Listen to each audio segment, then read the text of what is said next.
Ready? आगे पढ़ने के मूड में? थोड़ा सीधे बैठो, लंबी सांस ले लो, एक छोड़ भी दो। ठीक है, अभी आपकी बारी है। कल बोला था ना मैंने आपको, अब मैं कुछ जनरल क्वेश्चंस करूंगी और आपको उनका जवाब देना है कल जितना पढ़ाया था उसके हिसाब से। ठीक है, मैंने बोला था कल आपको कि शुरू के 10 मिनट्स आप मेरी बातों का जवाब देंगे जो मैंने आपको कल पढ़ाया था, उसके बाद हम आगे बढ़ते हैं। ठीक है, जब आपका रिस्पॉन्स आएगा तो मुझे लगेगा हाँ आप कल वाली बात समझ गए, अब आगे बताने लायक है ना। तो पहले छोटे छोटे क्वेश्चन है, मैं आप सिर्फ हैंड रेज करेंगे, मैं जिसको बोलूँगी वो मेरी बात का जवाब देगा। पहला मेरा क्वेश्चन है, बहुत ही छोटा क्वेश्चन, क्लास 5 के लेवल का। कौन मुझे बताएगा कि नेचुरल नंबर कौन कौन से होते हैं? Raise your hands. बॉयज से पूछूंगी, हाँ बताओ। जो नंबर 1 से, नाम भी बताओ। जो नंबर 1 से स्टार्ट, जो नंबर 1 से, आगे बता दो एक ही। 1 2 3 4। ठीक है, ये इसने बताया, ठीक आंसर है ये। अब ये बताओ नेचुरल नंबर का सेट उसको किससे डिनोट करते हैं? हाँ प्रिंस से बताया नेचुरल नंबर, कल मैंने बताया था। हाँ बताओ, जोर से बोलो। कैपिटल एन से, वेरी गुड, कैपिटल एन से। प्रिंस आधी बात याद है, मार्क्स भी आधे ही आते हैं एग्जाम में। ठीक है, पूरी बात याद रखनी है ना। बैठ जाओ, ये ठीक है। दूसरा, नेचुरल नंबर से जब हम कल पढ़ रहे थे, आगे बढ़ के जो दूसरा नंबर का सेट है वो होल नंबर का सेट है। तो होल नंबर में नेचुरल नंबर के अलावा कौन सी चीज इसके सेट में एक्स्ट्रा होती है? राज जोर से बोलो। जीरो। सही बोला इसने। जीरो। जीरो बैठ जाओ राज। जीरो को कहाँ रख दूंगी? 1 से पहले। ठीक है, 1 से पहले रख देंगे। ये हो गया। इस सेट को किससे डिनोट करते हैं? नाम बताओ। शिवम। हाँ कैपिटल डब्ल्यू, ठीक बताया इसने। ठीक है, चलो थोड़ा थोड़ा आपने पढ़ा है, अच्छी बात है। तीसरी बात, होल नंबर से हम जब आगे बढ़ते हैं तो अगला सेट कौन सा आएगा? Raise your hands. हाँ तुम बताओ, कल जिसको मैंने दरवाजे पे खड़ा किया। हाँ नहीं, तुम्हें थोड़ी किया था इसने। हाँ बताओ, मास्क नीचे करो। Integers, very good. इंटीजर्स के सेट में मैं कौन कौन से नंबर लिख दूं? Raise your hands. हाँ बताओ, नाम भी बता दो। सुमित बताओ। -3 -2 -1 0 1 और 0 1 2। ठीक है, ये कह रहे हैं कि माइनस वाले नंबर पे लिख दीजिए, तो 0 को इधर से लिखो क्या? कहाँ पे लिखेंगे? बीच में। 0 के लेफ्ट हैंड में कौन से नंबर आएंगे? माइनस। Very good. और राइट में? कल मैंने आपको ये नहीं बताया था कि जो, बैठ जाओ बेटा, कल मैंने, सब बैठ जाइए।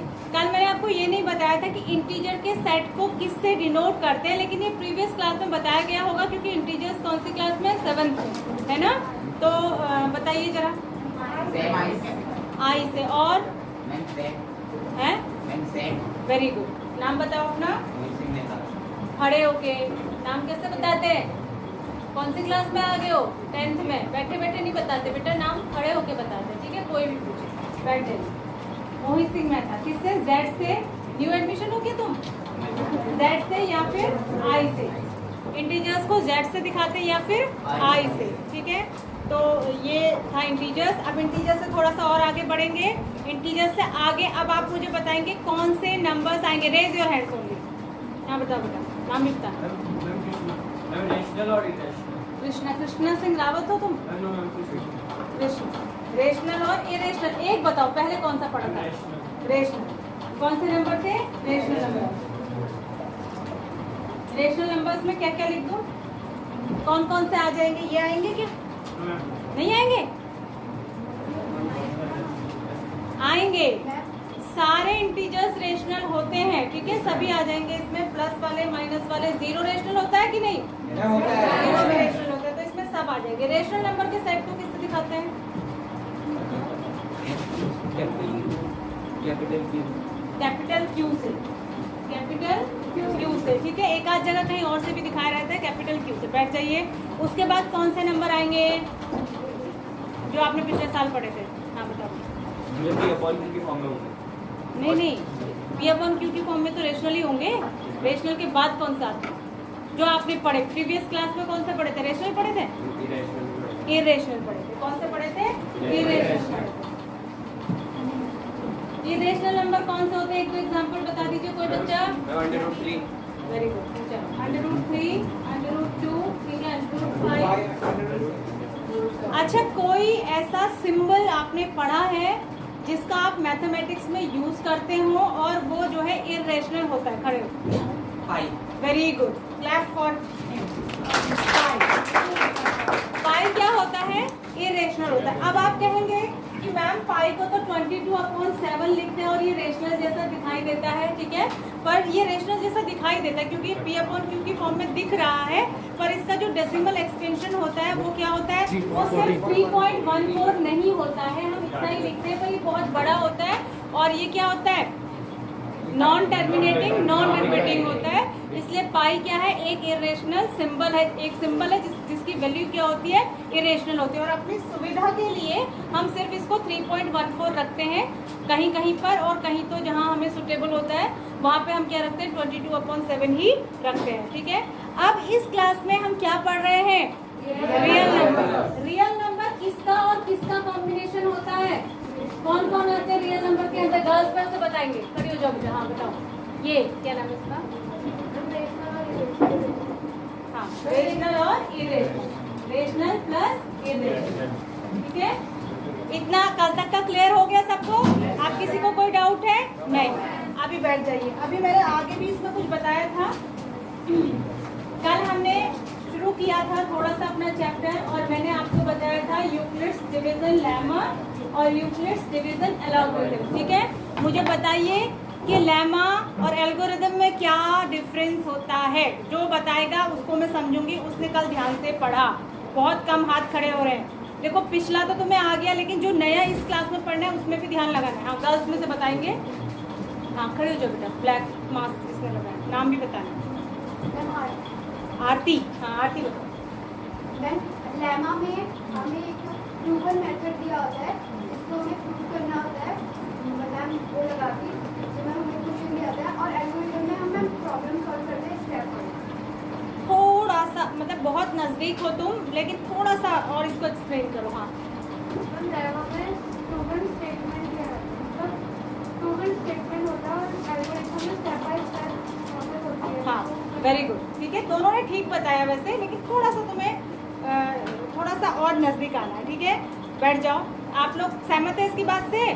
लेमा क्या होता है कि कोई प्रूवन स्टेटमेंट होता है जो पहले, प्रूवन का मतलब जिसको पहले प्रूव किया जा चुका है, जिसको पहले सिद्ध किया जा चुका है, ठीक है, उसको हम आगे अप्लाई कर सकते हैं, ठीक है ना। कोई पहले से प्रूवन बात होती है तो उसको आगे आप अप्लाई कर सकते हैं ना। जैसे कोई बात किसी ने प्रूव कर दी है तो फिर आप उसी बात को किसी दूसरे को बता सकते हो कि ऐसा होता है, ठीक है। और एक होता है एल्गोरिथम। एल्गोरिथम क्या होता है? जो मेथड होता है किसी चीज़ को सॉल्व करने के लिए, हम किसी क्वेश्चन को, किसी प्रॉब्लम को सॉल्व करने के लिए स्टेप बाय स्टेप चलते हैं। वो स्टेप बाय स्टेप चलने का जो मेथड होता है वही क्या होता है? एल्गोरिथम होता है, ठीक है। जो एक स्टेटमेंट दिया गया है, किसने दिया? जो आपका यूक्लिड ने एक स्टेटमेंट दिया जिसको हम शॉर्टकट में कल लिख रहे थे, A = BQ + R, where R is greater than equals to 0 and less than B। ये लेमा का स्टेटमेंट है, प्रूवन स्टेटमेंट है कि ऐसा होता है। और जब इसका इस्तेमाल करके हम कल एक प्रॉब्लम सॉल्व करने जा रहे थे, जो हमने बैल हो गई थी तो हमने बीच में छोड़ दिया था, इसका यूज करके जो एक क्वेश्चन दिया था कि SCF फाइंड करो, वो जब हम निकाल रहे थे और जब हम इसका यूज कर रहे थे तो वो क्या मेथड था? एल्गोरिथम था, ठीक है। मेरी बात आप सबको क्लियर हो गई? तो कल हम थोड़ा बीच में रुक गए थे क्योंकि टाइम हो गया था, तो आज हम उस क्वेश्चन को कंटिन्यू करेंगे, ठीक है। वो दो जो नंबर्स थे, वो दो नंबर्स आप मुझे बता देंगे। जरा बताइए क्या नंबर थे कल? 4052 एक नंबर दिया हुआ था, 125766। अब आपको बुक में बिल्कुल नहीं देखना है, लिखना बिल्कुल नहीं है, आपको सिर्फ बोर्ड पर देखना है और समझना है। लिखने के लिए मैं इस वीडियो को डाल दूंगी, आप वहाँ पर से देख के आराम से लिखिएगा। जिससे दो काम होंगे, एक आपका समय सेव होगा, ठीक है, और दूसरा आप उसको रिवाइज भी कर पाएंगे। तो अभी आप सिर्फ एक ही चीज़ पर कंसंट्रेट करिए कि आपको बस कंसेप्ट समझना है। जब आप समझ जाएंगे ना बेटा, तो आप लिख तो लेंगे ही, क्वेश्चन को आप सॉल्व कर लेंगे। मैथमेटिक्स में एक ही चीज़ है कि अगर हम किसी स्टेटमेंट को, किसी फॉर्मूले को समझ लेते हैं तो फिर उस पर बेस्ड जितने भी क्वेश्चन होते हैं हम कर लेते हैं, उसमें कोई बहुत बड़ी बात नहीं है, ठीक है। तो ये दोनों चीज़ें हैं। हम किसका इस्तेमाल करने जा रहे हैं? यूक्लिड्स डिवीजन एल्गोरिथम का इस्तेमाल करने जा रहे हैं। उसमें 4 चीज़ें होती हैं, ये आपको पता है। 2 चीज़ें आपको बाद में मिलती है, पहले से 2 नहीं दी होती, पहले से 4 नहीं दी होती है। 2 आपके पास होती है, एक आपके पास होता है ए, एक आपके पास होता है बी, एक आपके पास होता है डिविडेंड और एक आपके पास होता है डिवाइजर। क्या होता है? एक आपके पास डिवाइजर होता है, ठीक है। ये दोनों आपको दिया रहता है। और जो 2 बाकी की चीजें होती है आर एंड क्यू, यानी कि रिमाइंडर और क्वेश्चन, ये आपको प्रोसेस शुरू करने के बाद में मिलता है, ये पहले से थोड़ी देंगे। अब हमें ये चूज करना है कि हमें इन दोनों का एचसीएफ निकालना है। तो एचसीएफ निकालने के लिए हमें यूक्लिड के डिवीजन एल्गोरिथम का यूज करना है। तो उसके लिए हमें पहले ये डिसाइड करना है कि ए कैसा कौन सा होगा और बी कौन सा होगा। भाई हमारे पास एक होता है डिवाइजर, एक होता है डिविडेंड, तो ये कॉमन सी बात है कि डिविडेंड हम बड़ा ही लेंगे, छोटे नंबर से बड़ा तो डिवाइड होगा नहीं, मतलब करेंगे नहीं। हम यहाँ पे हम क्या करेंगे? छोटे से बड़ा डिवाइड करेंगे, बड़े से छोटा नहीं करेंगे। तो एक इसको लेंगे हम, इसको जो बड़ा है ये 12,000 में है और ये क्या है 4,000 में, तो छोटा है। तो इसमें तो चूज करना आसान है, कोई दिक्कत है किसी को? नहीं।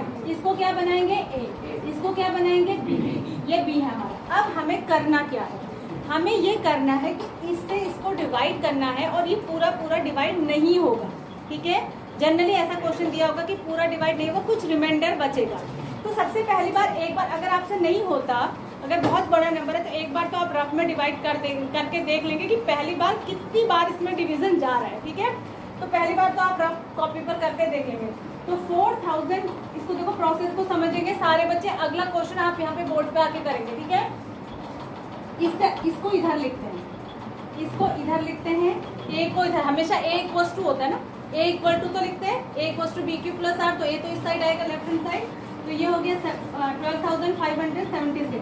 अब हमें ये देखना है कि 4,052 से इसमें पहली बार कितनी बार डिवाइड होगा, कितनी बार हो जाएगा। देखो 4 नंबर में देंगे ना पहले आप डिवीजन, तो 4 3 जा 12 होता है, तो लगभग अंदाजा भी आप लगा सकते हैं कि 3 बार तो जाएगा, तो 3 बार हो गया। और प्लस अब ये आपको करके देखना पड़ेगा, जल्दी से मुझे बताइए 4,052 3 जा कितना होता है?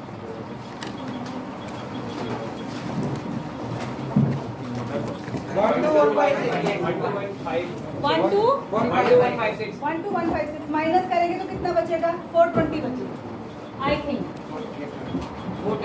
420 तो बचेगा, ठीक है। 26 यहाँ से माइनस हो गया, इतना हो गया, जितना भी माइनस हो गया 420 बचेगा, 56 माइनस हो शायद, ठीक है। अब अगली बार, अब यहाँ से बच्चे कंफ्यूज होते, ए सामने देखो रेशियो मैथी, बेटा अभी बाहर देखोगे तो एग्जाम में बाहर जाना पड़ेगा क्लासरूम से। मैथमेटिक्स जैसी क्लास में तुम बाहर देख रहे हो, इस डोर को खोल लो, गर्मी हो रही है। डोर बंद क्यों करा हुआ है? खोलो इसको, उजाला भी नहीं हो रहा है उससे और हवा भी नहीं आ रही वहां से। खोलो, पूरा खोल लो, इतना ही खुल रहा है। यहाँ देखो, ठीक है। अब इसमें इससे आगे का प्रोसेस ही थोड़ा सा समझने वाला है। आपको क्या करना है, ये क्या है? बी है ना, ये डिवाइजर है और ये क्या है? रिमाइंडर। अगली लाइन में आपको डिवाइजर को बना लेना है डिविडेंड, यानी 4। बच्चे इसमें कंफ्यूज होते हैं। देखो अभी तो आपके पास बुक में एग्जाम्पल है, बुक में किया हुआ है, तो आपको देखने में कोई कंफ्यूजन नहीं है उसको देखने में। लेकिन जब एग्जाम में आएगा और आप करेगा तो आप करोगे तो आपको ये कंफ्यूजन होगा किसको इधर लाते हैं, ठीक है। तो आपने क्या करना है कि इसको तो इधर लाना है और डिवाइजर इसको बना देते हैं, रिमाइंडर को डिवाइजर बना देते हैं। यानी अब 420 से हमें डिवाइड करना है 4,052 को। तो हम देखेंगे कितनी बार जाएगा, कितनी बार जाएगा? 9 जाएगा, ठीक है। देखो अगर 4 9 जा 40 होता है ना, तो अंदाजा भी लगा, सॉरी 4 9 जा 40 नहीं होता, 4 10 जा 40 होता है, लेकिन इसके आगे 20 भी है, तो 10 जा करेंगे तो ये 4,200 हो जाएगा, जो इससे बड़ा हो जाएगा, तो इससे एक छोटा हो जाएगा। तो अब प्लस रिमाइंडर कितना आएगा वो तो आपको करके ही पता चलेगा। इसको 9 जा करिए, इसमें से माइनस करके बताइए रिमाइंडर कितना आएगा। जल्दी से देखती हूँ कौन फास्ट, बुक में से देख के नहीं। 3780 आएगा, उसको इसमें से माइनस करके बताओ कितना बचा। रिमाइंडर चाहिए ना मुझे, मेन ये नहीं चाहिए, रिमाइंडर चाहिए। रिमाइंडर तभी पता चलेगा जब माइनस करो।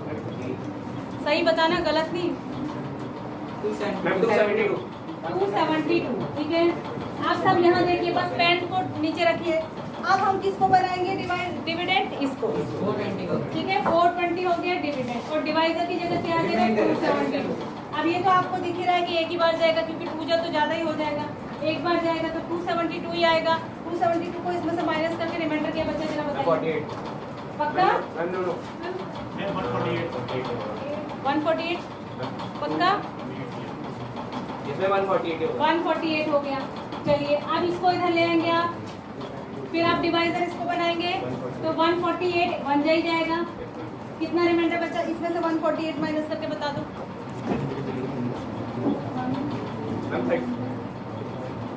गलत मत करना, फिर सारा गड़बड़ हो जाएगा। 24 बचा। तो अब अगली बार में 148 को इधर ले आएंगे, 24 आपका बन जाएगा डिवाइजर। 24 से इसमें कितने जा जाएगा? जल्दी बताओ। पक्का?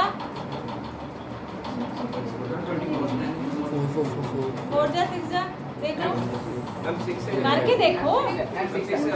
6 जा जाएगा, 6 2 जा 12। वैसे आइडिया लगाओ ना, ये 14 है तो कितना बचेगा? माइनस करके रिमाइंडर 4। कितना बचेगा? 4। अब आगे यहाँ लिख देती हूँ मैं, ठीक है। आगे आपका 24 तो इधर आ जाएगा, इक्वल टू ये क्या हो जाएगा?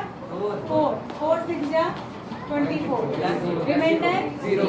हमें यहाँ तक ही प्रोसेस करनी है जहाँ तक कि रिमाइंडर क्या आ जाए? 0। जहाँ तक रिमाइंडर क्या आ जाए? 0। तो अब इसका एचसीएफ क्या हो गया? 4। क्या हो गया? 4। एचसीएफ क्या हो गया? 4। देखिए आप बुक को खोल के देखिए, इसका एचसीएफ 4 दिया हुआ है। एचसीएफ क्या हो गया? 4। तो लास्ट वाला जो हमारा ये क्या होता है? डिवाइजर। यही क्या होता है? HCF, highest common factor. Now listen to me. ये बात आपको समझ आई सबको? कोई इस प्रोसेस में कंफ्यूजन है? अभी है तो अभी पूछ लीजिए, फिर आगे मैं पूछने वाली हूँ। ये हो गया, समझ आ गया? इसको कहते हैं यूक्लिड्स डिवीजन एल्गोरिथम। हमने स्टेप बाय स्टेप सॉल्व किया और एक ही प्रोसेस को क्या किया? दोहराया। एक ही प्रोसेस को रिपीट किया, ठीक है। तो इस तरीके से हम निकालते हैं